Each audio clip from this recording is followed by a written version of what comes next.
the theory was, we will make K to 12 so good, walang magda-drop out, that when you graduate, pwede ka nang hindi mag-college at employable ka na. Noong 2013, sabi nila less than 5 countries na lang ang hindi nag-K to 12. But dun sa less than 5 countries na yon, 2 of them had very good educational systems, including Cuba. So it was not proven that K to 12 is better. Kung tuloy ang K to 12, how much do we need? And will we have a 5-year plan? Will the DBM and the administration commit to that money? No, whether classroom teachers. If hindi tuloy ang K to 12, what is the alternative? And how can we make sure that kung ano man criticism ng ibang bansa na we have less 2 years but better quality? So I guess the question we should ask ourselves is that, do we want to have the form na K to 12 tayo, pero ganyang kababa ang quality? Or do we have criticism na hindi tayo K to 12, pero mataas yung quality? If you ask me, I'd rather have K to 12 and high quality. Magkaroon ng mas magandang quality education. So nagdagdag tayo ng 2 taon, ang problema, wala dyan yung resources, at dahil nangaring pandemic, growth ng population, paglipat ng estudyante galing sa private sa public, ang nangyari, pag kinumpare mo yung K to 10 at K to 12, mas marami pang oras na sa loob ng classroom ang estudyante sa dating K to 10.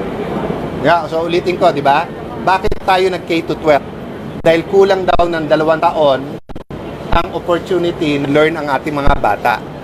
So nag K to 12 ka pero wala doon resources. So ano nangyari? So sa mga lugar katulad ng Metro Manila, may 2-3 shift na. So instead of 8 hours ka na sa classroom, ang pinakamatagal na 6 hours, tapos may 4 hours. Diba? Tapos yung sinasabing idinagdag na subject, katulad nung tech, halimbawa, diba?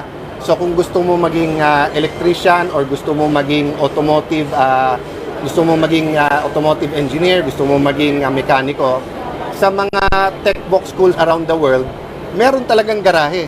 May makina talaga ng kotse, may kotse na. Sa Singapore nga, aeroplano eh. Aviation nga yung kanilang parang TESDA, di ba? So, ang punto ko ay hindi natanggalin ang K to 12. Ang punto ko, mag-decide tayo. Kung tayo ay committed sa K to 12, yung 400 bilyon para sa klase, ilagay natin. Hindi kaya ng 1 taon, pero kaya ng 4 na taon. Yung kailangan na gamit, no, na mga sewing machines, ng mga kitchen, ng mga sports facilities, ng mga garahe at mga makina, ilagay natin sa loob ng mga school yan. Ngayon, kung sasabihin natin, hindi sir, masyadong malaki, parang 1 trilyon ang gagastusin natin. So, ano yung pantawid muna natin? K to 10, K to 11, yun ang kailangan natin i-decide as a nation. Ako, mas gusto kong ituloy na yung K to 12, pero itodo. Diba? Pero tandaan po natin, ang usapan sa K to 12, dun sa magka-college, babawasan din ng 1 year ang college. Yung dating 3-year course, dapat, dating 4-year course, 3-year course na. Yung dating 4-year course, dapat 3-year course na. Pero hindi nangyayari yun sa maraming kurso. So, kung ikaw magulang, nung panahon natin, grade 1 to 6, and then, first year to 4th year high school, 10 taon ang medyo paghihirapan mo makaaral yung anak mo, pero medyo sure ka, dahil 8 oras siya nasa loob ng classroom, di ba? Na may matututunan siya yung 3 R, reading, writing, arithmetic. Yun ang pinakasimple nung araw, yung 3 R. Ngayon, meron kang K, so kindergarten, tapos 12, di ba? So, 13 compared to 10 years. Na hindi rin nagbago yung college, na nagmahal na rin. And then, hindi ka sure kung 4 hours, 3 hours, and then yung kakompetensya na nung anak mo, paglabas ng classroom, nandyan na po ang social media, TikTok, cellphone, etc. Nung araw, ang kakompetensya lang, nung panahon natin, TV. So, pag sinabi ng magulang sa atin, 2 oras ka lang pwede manood ng TV, o 1 oras lang, or Alisa o Flordelisa lang ang pwede mong panoorin, o kaya Saturday morning cartoons, pag pinatay ang TV, patay na. Ngayon, ang tunay na teacher ng isang bata ay yung cellphone niya o yung gadget niya. So, pag hindi natin to inayos, lalala ang crisis. So let me thank the Vice President and Senator Pia and let us rally behind the DepEd na in crisis talaga ang Philippine education. Kung hindi po tayo magbabago, instead of better jobs for our OFWs at instead of mas kokonting mag-abroad, baliktad mangyayari. Mas maraming mag-abroad at ang makukuhang klase ng trabaho ay yung trabahong mas maliliit ang sweldo at mas delikado para sa ating kababayan. So if we don't sound out and fix the crisis now, we're in trouble in the next 10-15 years. Ano yung commitment ng DepEd? Well, the DepEd kulang din ng resources, pero tingin ko, pwede rin sila mag-refocus. Kasi kung narinig mo yung sagot kahapon, yung 8 aspeto aayusin, so kayo man, sabihin ko sa inyo, di ba? O, halimbawa, sabihin ko sa isang news crew dito, hindi kayo number 1, number 5 kayo ngayon sa ratings. Paano kayo magiging number 1? Kung sasabihin mo sa akin, 10 ang kailangan ko gagawin, eh hindi ko naman mabibigay sa inyo 10, hindi mo magagawa.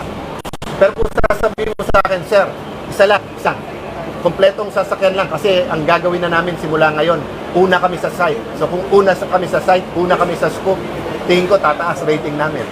Diba? So we have to focus What's that focus sa K-12, sa education, para nga ang bata manumbalik ang pag-aaral. At ang tingin ko talaga, masyadong konti na yung oras nila sa loob ng classroom at masyado ang oras sa gadget at sa labas ng classroom na unsupervised. Nung araw kasi po, kung hindi rin busy ang isang magulang, kahit na nasa labas ng classroom, supervised yung bata. Ngayon kasi, unsupervised di ba? So, yun ang sinasabi sa Biblia that the blind leading the blind. Kung ang nagtuturo sa bata ay bad influence, mali ang tinuturo, di ba? Kung hindi mo nababantayan kung ano nasa gadget niya, hindi ka sure tama yung natututunan niya. Sir, ano yung problema natin sa kakulangan ng turo? Di ba, problema natin sa K-12, kulang ang mga teacher qualified? All throughout human history, pag may crisis, may innovation. Kung natandaan nyo, nung Korean War, walang kapera ang Korea at hirap na hirap at gutom. Anong nangyari? Nag-volunteer, nagbigay pa ng mga kanya-kanyang alahas, kanya-kanyang ginto, pilak, kanya-kanyang gamit ang mga Koreano to be able to survive. Di ba? So, we do have money. Hindi po mahirap ang Pilipinas. Hirap po ang Pilipinas, pero hindi po mahirap. We have the resources, so number 1, we have to prioritize. You have almost 1 trillion pesos sa DPWH. Ang classrooms mo na kailangan ay more than 150,000. Ang budget, 20 billion lang. Ang budget sa baha, 250 billion. So kayo bilang magulang, sino sa ating gusto bahain tayo? Pero ano mas gusto nyo? Walang classroom anak nyo. Or basa ang paa at medyo minsan walang pasok pagbaha dahil di ba, yung sa pagpasok ng anak. So number 1 is to prioritize. Number 2 is tutorial, di ba? Napakarami pong pwede nating gawin to have a national system of kuya and ate helping the younger ones and teachers having tutorial. Kasi kung titignan nyo yung sinasabing problema natin, pinakasimple, reading pa lang Yung magbasa pa lang yung bata, comprehension pa lang, understanding, problema na. So ang problema natin, basics. Mag-concentrate lang tayo sa K and then grade 1 to 3 and then later on grade 1 to 6. Magaling ang Pilipino, magaling mag-adapt. Call center, engineering, all around the world. Lagay mo ang Pilipino, mag-adapt. Ang problema nga, nilalagay mo ang Pilipino, may handicap na kagad. Paglagay mo sa ibang bansa sa Pilipino, yung iba, sobrang ganda ng educational system. Tayo, may handicap kagad sa Pilipino. Very confident that once